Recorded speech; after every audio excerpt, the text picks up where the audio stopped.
I am, I am an HR professional by choice.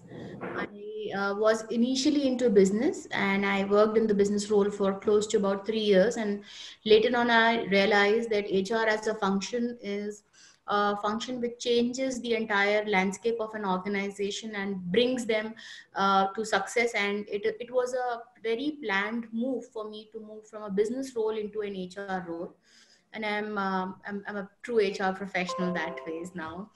Um, so today's topic was building trust in groups or in teams, and I would like it to be a little more free-flowing conversation between Ankita and me, instead of boring all of you with some presentations which you are already bored in your corporate lives and in your classroom sessions if you are students. So it will be more free-flowing, and I will not take a lot of time of yours in terms of giving the do's and don'ts and all that. It will be my life experience that I will be connecting on this.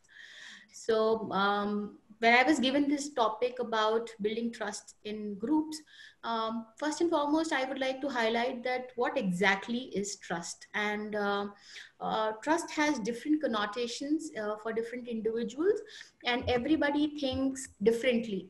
I believe that trust is actually the currency of life. It is that building trust is as good as as Simon Sinek said, that it's about falling in love.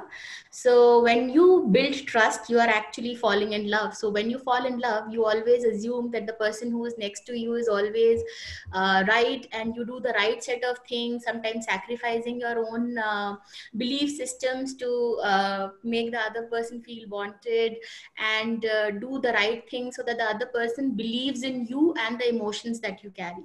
And the exact set of experiences is when you build trust, whether in your personal space, whether in your professional space, and the same set of behaviors are anticipated from you.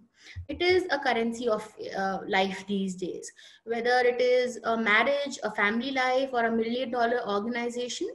Where there is low trust, everything takes more time, and there is a lot of stress that goes around. So that is trust for me, as a professional. And when I talk about how does what really is trust, and how do I know whether I am being trusted, or or am I trusting my people around me? um, I would like to go back here, that the old good rules about the open communication, about sharing ideas, all those things are exactly which define how does trust at workplace looks like. Wherever there is trust, the creative juices flow. The team members are not afraid to, in a family, you are not afraid to share your point of view, and in a workplace, if you have trust, the same behaviors are anticipated. That means you're not afraid to share your ideas honestly. You are not scared of rejection, competition, or any kind of embarrassment. Rather, you openly express yourself. There is a sense of fearlessness in the groups in which trust is. And the best part about trust is, though it takes time in in building, but one small step that we do wrong actually can kill the entire years and years of hard work that has gone in doing that. So it's a very fragile topic also.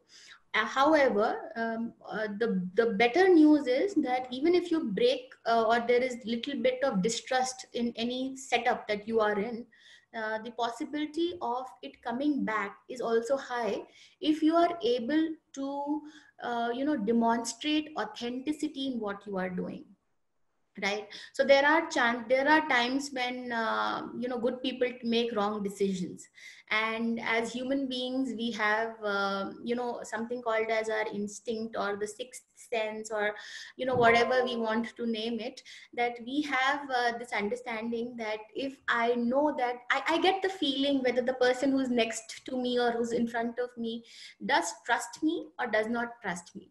Even when I am sitting in a team or in my amongst my friends, I understand whether I am accepted in this group or no? So you tend to pick on signals of other people and then assess the situation then and there. So that is the beauty of human nature, that you are able to judge.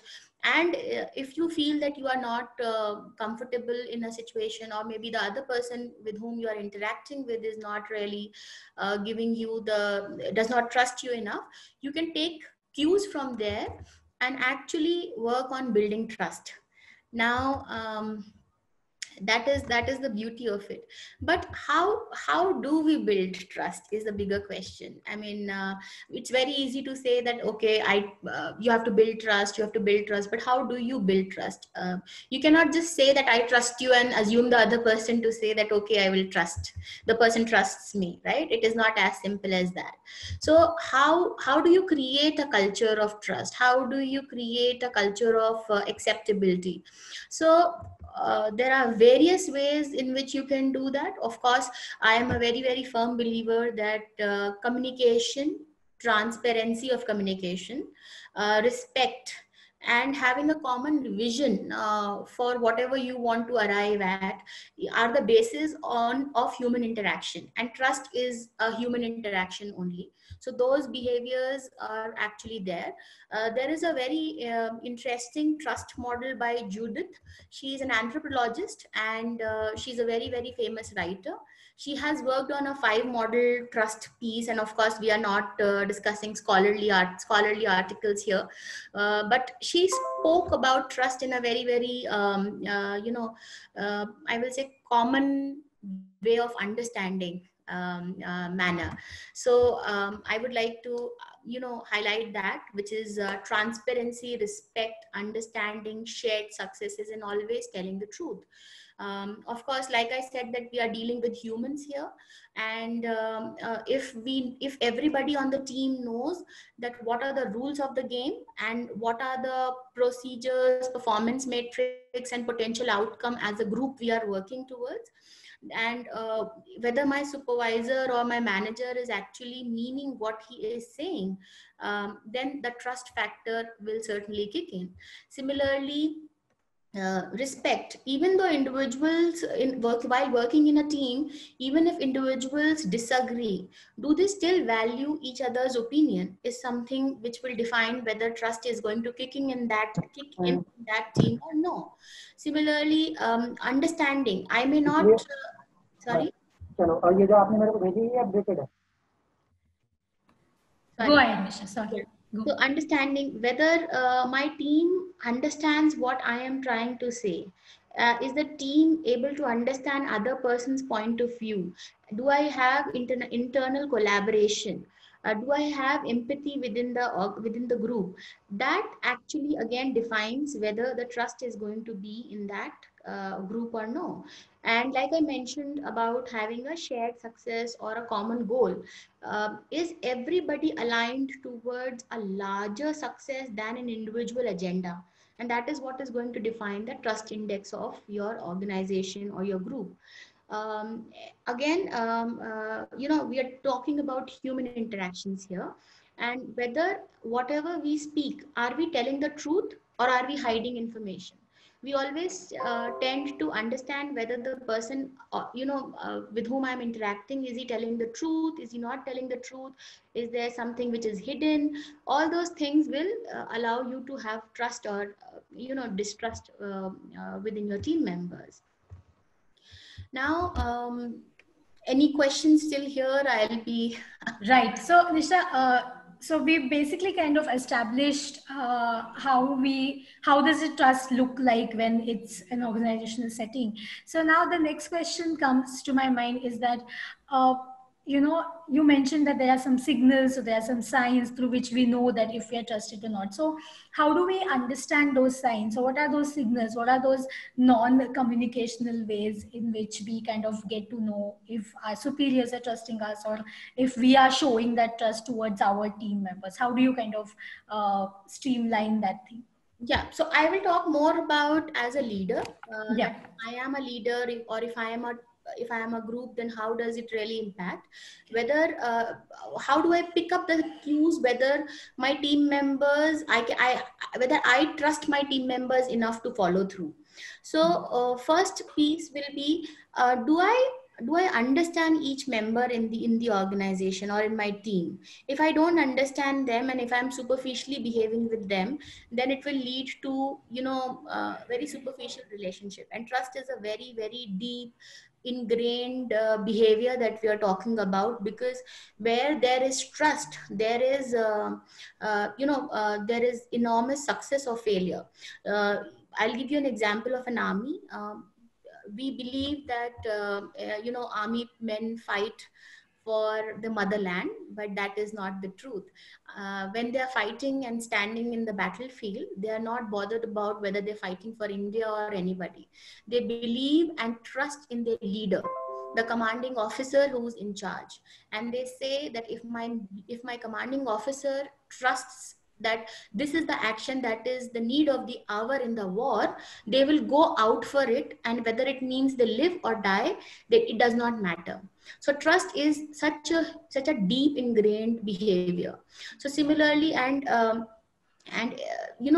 these guys sit together all the time, so they know how, so they have a very personal connect. And like I said, trust is an ingrained behavior, so you should know whether you understand everybody in the group as a person, and not as a resource, or as a head count, or as a name only, right? And that's where the emotional connect start coming in. The second is, am I connecting with that individual or team members, or is my manager connecting with the person on a one-on-one basis beyond work also, right? This is one behavior.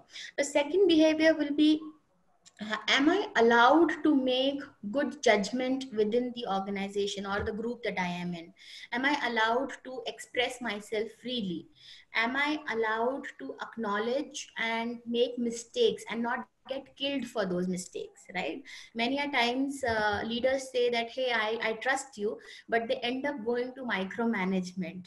They end up going to asking status updates every single, I will say, half-hourly kind of a thing.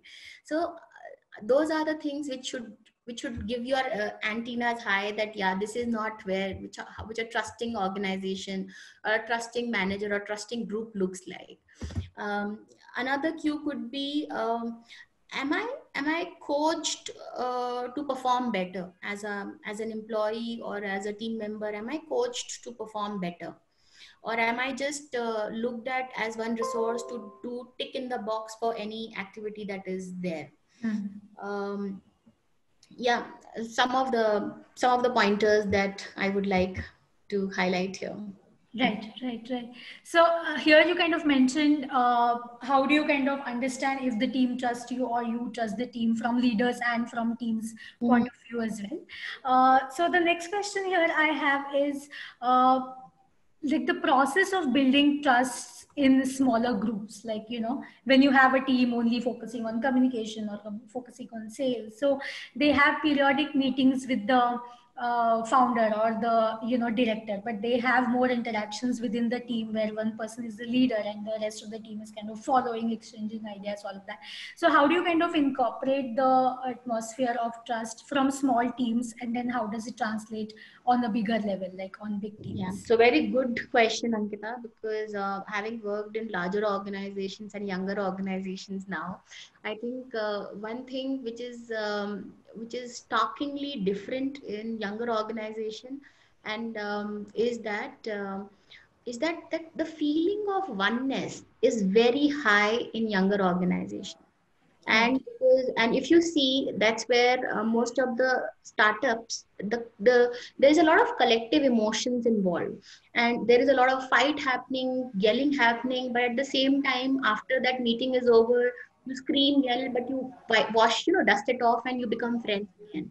While this does not happen in a larger organization, because the agenda, like I spoke about having a shared vision, that is very different in larger organizations. In larger organizations, unlike what we believe in, the focus is more on personal agendas, specifically in functional expertise, than in actually having a shared vision. And that's where, when startups, when they become all of a sudden very big, they're not able to see that transition, and they fail big time on people practices. There are many organizations which I have studied, but I would not like to highlight. But somebody who is a unicorn, who's a unicorn whom we use very before COVID, at least we were ordering in food from them very regularly. They went through a major transition when, from being a smaller organization, all of a sudden when they became big, they had these trust issues across. And that's where the most of the founding members who come together also,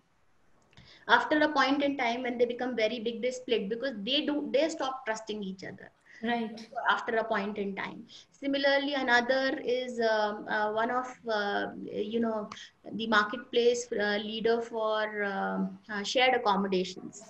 Again, went through the same mess with respect to not having enough trust, either from the shareholders or from the employees, or something. So yeah, those things keep happening, because like I said, that trust take years to build, but Right.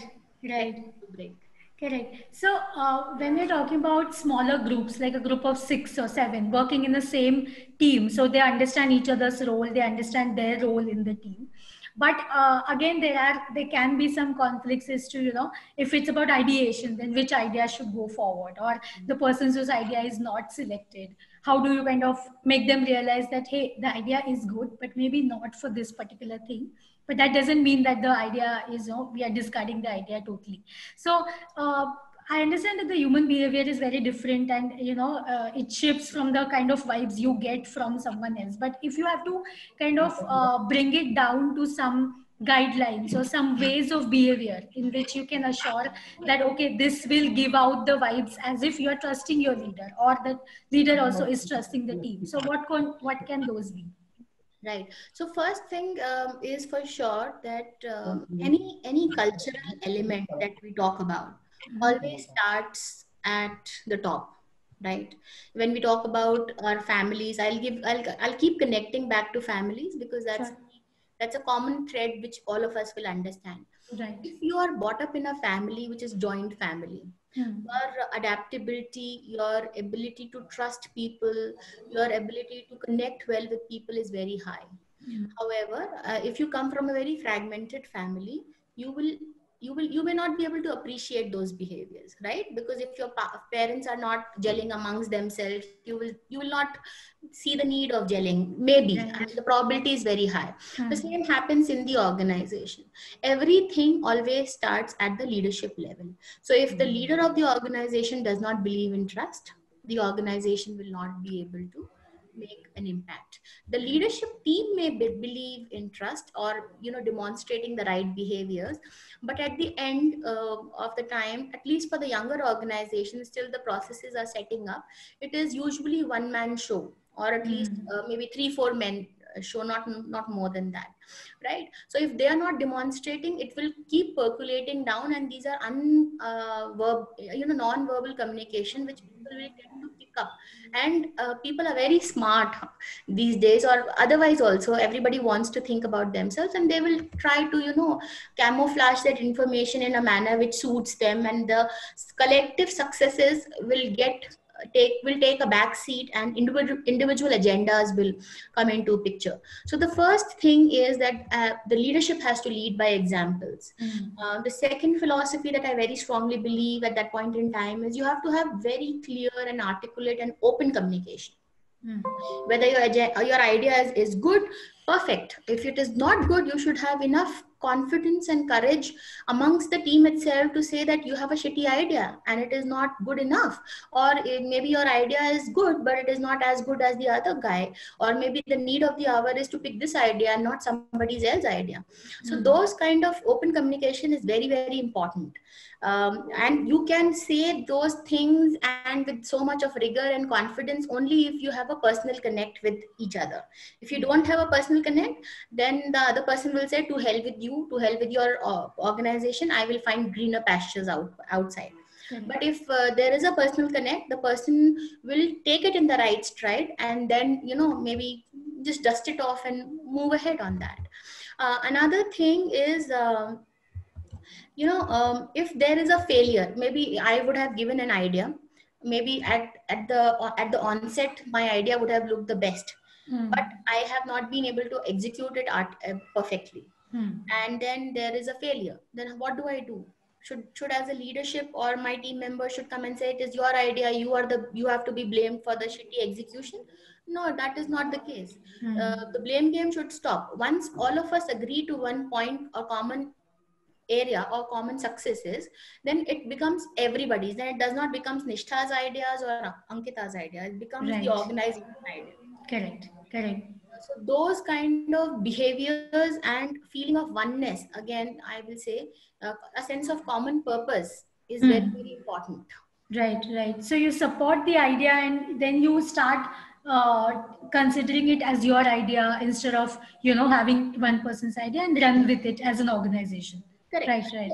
In your house also, if you decide to get a TV, your mother says something, your father says something, the son says something, the daughter says something, but once the TV comes into the house, it becomes everybody's TV. Correct, correct, absolutely. So the same thing happens in the teams also. Right, right. So the next question here I have is, okay, I request the audience to please keep yourselves on mute because there's a disturbance here. Thank you so much.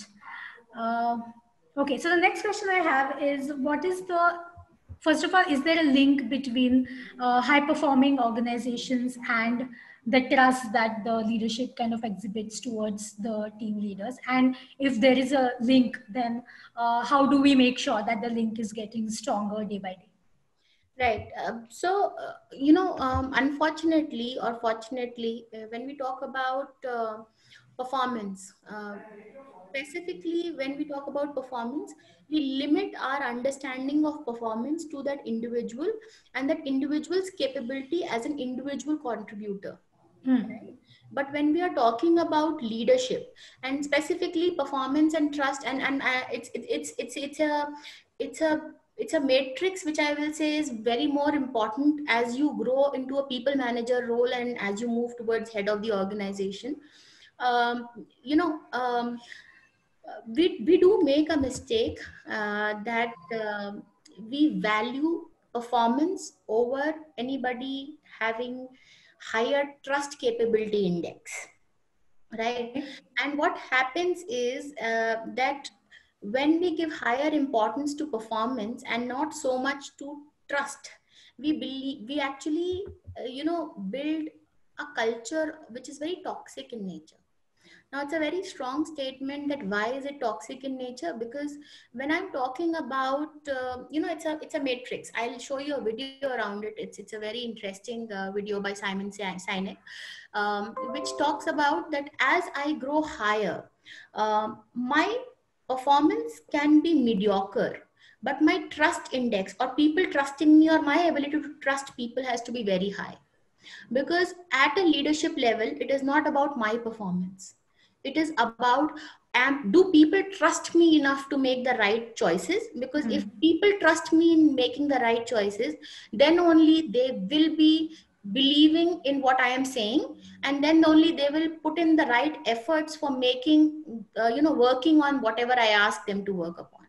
And that is why if you see, as people grow higher and at a leadership level, EQ is far superior requirement than any technical skills, right? And the entire need is that at a leadership level, you are not supposed to do work on your own, but you're supposed to make people, of course, execution is one part of your job, but 80% of your work is dependent on the team that you manage. And the team has to believe in you for them to give their 100% and give the superior performance. And that is a very, very important element. I'll just show you that video. Sure. I follow Simon Sinek very, very much, and in case if you guys are interested, you should hear him out. He talks sense. Okay. I'm unable to share the screen. Would you like to make me the host? Yeah, I think now you'll be able to share it. Just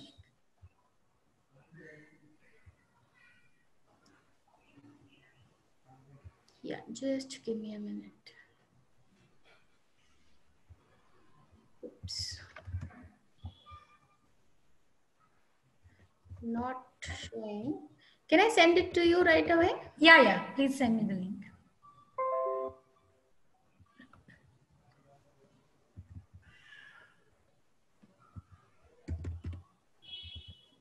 Just sent it. Right. So meanwhile, I'll just utilize the time. Sure. Say that of course enough has been written about performance and trust, and but trust is one element which is very difficult to assess. Specifically, when you are meeting people for the first time, and I very strongly believe that that qual, quant, quant, quantum way of looking things is easier, but human assessment is very difficult. And when we talk about leadership and when we talk about performance and trust and other elements, a lot of it is how others feel about me.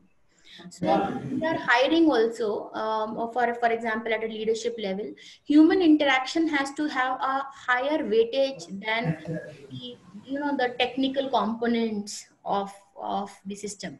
Right. When we are looking at talent management within any organization, it has to have higher weightage on how are people within the organization around it. So that is one very, very important thing. Have you received it, Ankita? I think you're on mute.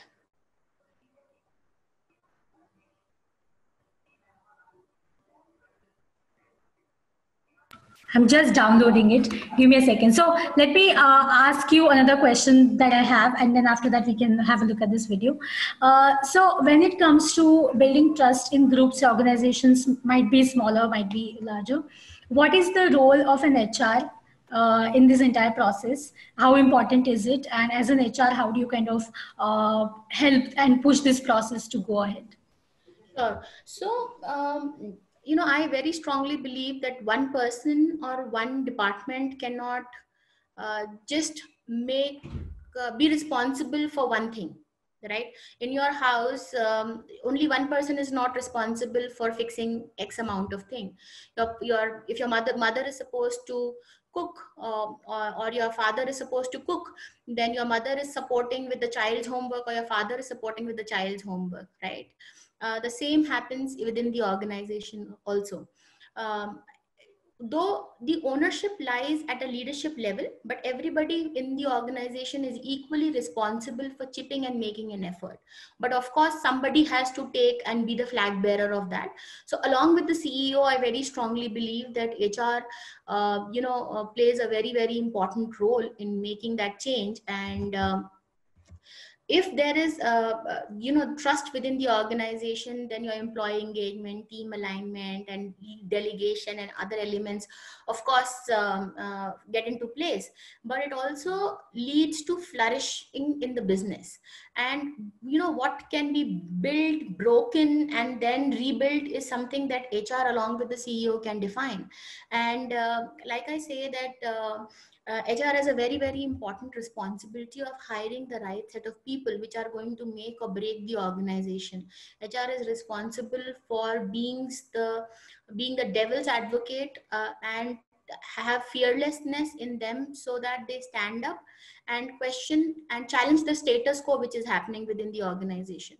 Because if you are not able to have that fearlessness and challenge the status quo, nothing will move in the right direction. So like in your family, your mother actually is somebody with whom everybody comes together and gels well. HR holds that responsibility in the organization. And HR should know how to give a pat on the back and also a kick at the right place if things are not moving right. So that is, I will say, is HR's role in doing that. Right. Nisha, I'm just trying to play the video. Let me know if this works. Are you able to see my Yes. screen? Yeah. Yes, we are able to.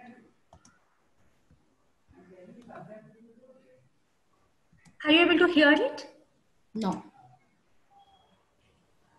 No, right? No. 1 second. Uh, I'm just trying to. 1 second. So, hi Nishtha. In the meantime, Ankita is fixing it up. Sure. Sonam this side. I Right. want to ask a question. So, first of all, beautiful topic, and personally, I really value trust a lot. Right. But my question is, how do you really explain it to people and tell them that, hey, trust is very important, and here I am taking the first step and trusting you, and trusting maybe 10 other people. But there are a lot of people in the organizations who are really scared to trust others. So Right. how do you make them understand? Because they just they're so afraid to trust. I'm sure that they would have had some traumatic experiences in the past, and I think because whenever such things happen, there is of course a background to it. Right. But it is just impossible. It is not impossible, but yes, with certain individuals it certainly takes a lot amount of time than what you normally anticipate. And like I said, that authenticity in whatever you do is something which everybody values, and everybody has a view of, or our sixth sense are very very strong to assess whether the person who is in front of me is able to is giving me the right information, or is this pretentious, or is it really being understanding that. So the first thing is that I will again say it's about communication. First and foremost is first and foremost, do you understand your team members very well? Do you understand them as a head count allocated to you, or are you referring to them as team members who have families? Who do you know enough history about them? Do you know enough of their strengths, their fears, their point of excitement, their points of or what are they fearful of, what are their aspirations? Do you know them in that do you know them as that well as you know maybe a brother or sister of yours? And if you do that, that's where the first level of trust start happening. The second thing is, are you communicating enough? So what we end up saying is, oh, I am right in my thought as a leader, and I have trust in my team. But the trust takes time in building, right? So whether what I am saying on a daily basis, is it getting reflected in the actions that I am doing? Or am I backbiting? Am I gossiping around things? And am I saying that, oh, I trust my, but I go back with my other set of peers and I start saying, oh, my team sucks and my team is bad, this person is like this? Am I discussing people, or am I discussing issues? Because in organizations, grapevines flow no matter at whatever level you are in. And leadership grapevine is very very, I will say, far superior, and it is most of the grapevine is actually spread by the leadership team, right? So that is something that you have to be very very clear. And then over a period of time, I'm sure if you're articulating enough, you're authentic in your actions, you will win people gradually. If you have 10-member team, like I have a 10-member team, it took me very well for getting well connected very well with first 3 set of group members. The next 7 set of group members were like still apprehensive about whether to trust, not to trust, whether am I saying the right things, not the right things. And the first set of 3 members then become your spokesperson to say the right set of things if they trust you within the team members. And that's when the snowball effect start happening. And that's where as a leader, you win, either you win your entire team or you don't win your entire team. Right. Sure. Thank you, Nishtha, for that. And thank you, Sonam, for asking that question. Okay, I am attempting again to put the video on. I hope it's audible now. I work with the Navy. I've worked with the Navy SEALs, and I asked them, like, who do How do you pick like the guys that go on SEAL Team 6? Right? Because they're the best, the best, the best, the best. And they drew a graph for me. And on one side, they wrote the word performance, and on the other side, they wrote the word trust. The way they define the terms is performance on the battlefield and performance off the battlefield. So this is your skills, this is, did you make your quarterly earnings, whatever, however you want to translate it, right? Performance, it's traditional. This is, how are you off the battlefield? What kind of person are you? The way they put it is, I may trust you with my life, but do I trust you with my money and my wife? This is what they told me. Nobody wants this person, the low performer of low trust, of course. Of course, everybody wants this person, the high performer of high trust, of course. What they learned is that this person, the high performer of low trust, is a toxic leader and a toxic team member. And they would rather have a medium performer of high trust, sometimes even a low performer of high trust, it's a relative scale, over this person. This is the highest performing organization on the planet, and this person is more important than this person.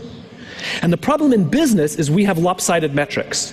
We have 1,000,001 metrics to measure someone's performance and negligible to no metrics to measure someone's trustworthiness. And so what we end up doing is promoting or bonusing toxicity in our businesses, which is bad for the long game because it eventually destroys the whole organization. The irony is it's unbelievably easy to find these people. Go to any team and say, who's the asshole? And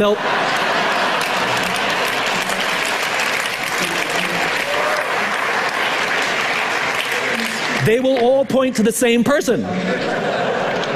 Equally, if you go to any team and say, who do you trust more than anybody else? Who's always got your back? And when the chips are down, they will be there with you. They will also all point to the same person. It's the best gifted natural leader who's creating an environment for everybody else to succeed, and they may not be your most individual highest performer.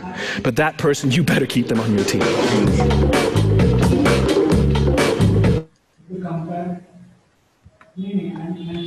Like I said, more about leadership at leadership level is more about how well people are coming with me instead of how good is my individual performance more important.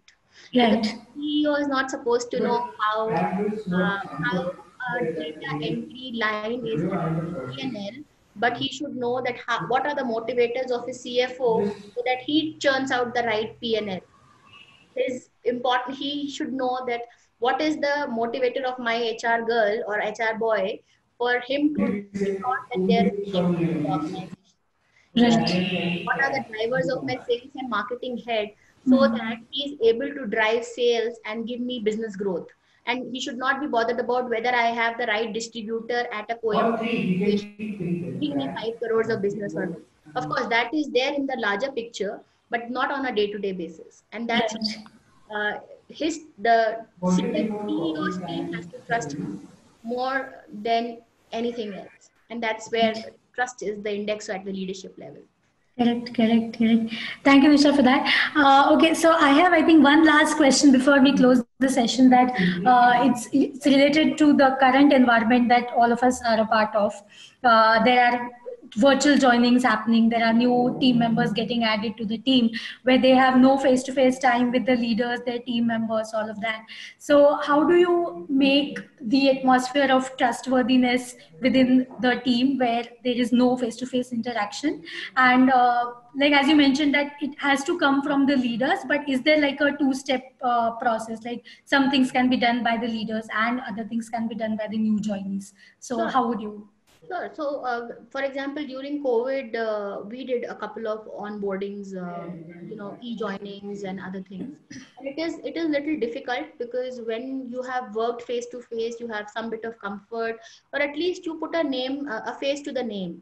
But when you are doing e-joinings and other things, you really do not, have a lot of, I will say, any connect there. So at that point in time, I'll tell you what we did and how it has helped us.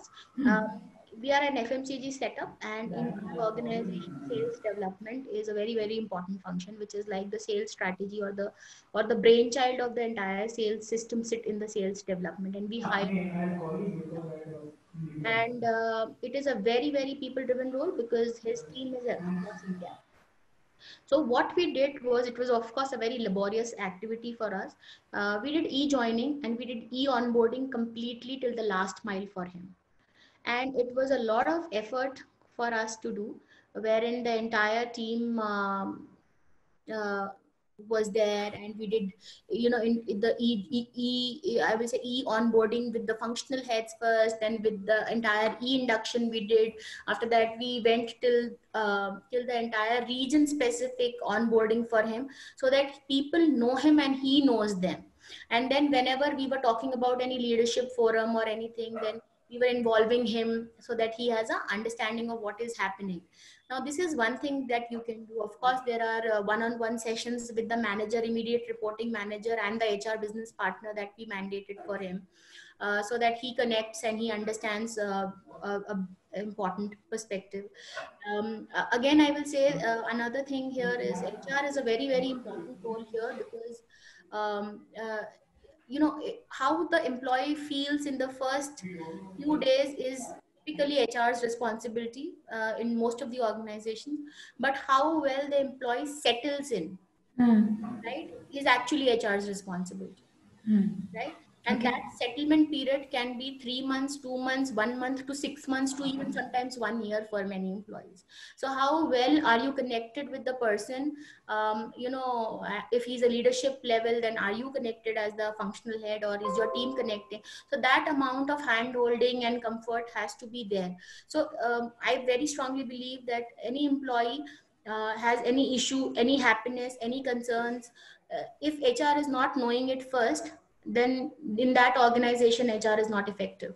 Before it reaches the manager, whether it is a happiness event or a sadness event, if it is not reaching HR first, the HR of that organization is not effective. So with that philosophy, we work in our organization and we see how we are able to make a difference there. Right. Thank you, Nisha. I think we can spend last 5 minutes in question answer. So in case from audience, if you have any question, you can start typing the questions in the chat box. We'll be taking the questions for last 5 minutes, I guess. Go ahead and put your questions in the chat box.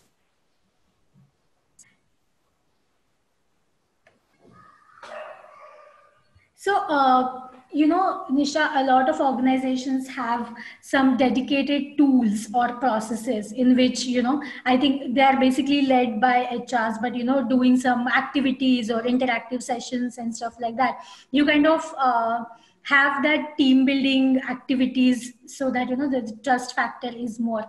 So have you come across anything like that you would like to share with all of us, like some activities or some tools, anything? Yeah, so I would like to highlight here one thing, which is a very main difference. I mean, I'm a different kind of a HR leader also here. Um, Team building is actually not done by any activity or anything. Team building is actually an experience and employee experiences on a day-to-day basis. How well is he treated on a day-to-day basis, or how well a wife or a husband is treated on a day-to-day basis defines the strength of the marriage, right? Just wishing each other Valentine's Day and happy birthdays and happy anniversaries and giving the most expensive gift on that day and disrespecting the individual for the rest 363 days does not make a hell lot of a difference in anybody's life. The same way in organizations, how happy is the employee to walk into the organization every day and give in the best defines the engagement, the team building, the team morale, anything that you talk about in the organization, and not through any tools or anything. Those are facades that most of the HRs, sorry if I'm hurting anybody's emotion here, that they say, oh, we have done team building and employee engagement activities and all that. Employee engagement is not your responsibility. Employee engagement is the responsibility of the manager. Your job is to ensure that the manager is doing those things. So you're not supposed to be a subject matter expert on doing employee engagement. You're supposed to be a better subject matter expert in ensuring that the manager understands the importance of that and adheres to it as a, not by a forceful process, but by voluntarily doing those activities. Right. So that's my viewers. Sorry if I have cut you. No, absolutely. It's an interesting point of view to have. Absolutely. So I haven't received any questions from the audience, but nonetheless, I think we have covered a lot of things when it comes to building trust in teams. So what I'm going to do is, in case from audience you have any questions, any time that you think you're stuck, I'm sure Nishtha will be more than happy to connect with you through LinkedIn. So please, you can go ahead, and if you have any questions, you can ask her post this session also.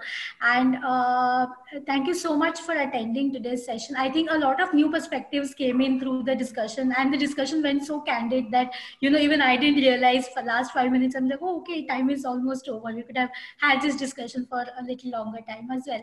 But thank you so much, Nisha, for that. Any last words before we close in for today? Always be authentic, because authenticity always gets noticed, and if you are authentic, you will be your best self, and your team or whomsoever you interact with will always get to know the real you, and that is going to be the difference. Even if you want to be mean, accept it that I am mean and just get over it, instead of pretending to be somebody else. Right. And that is going to build trust there. Correct. Thank you, Nisha, for that. Thank you, audience, for attending today's session. I hope it was insightful for all of you as well. On that note, we are closing the session for today. Thank you so much. Have a good evening and have a good weekend. Thank you. Thank you so much. Thank you, Nisha. Thank you. Thank you. Bye-bye. Bye.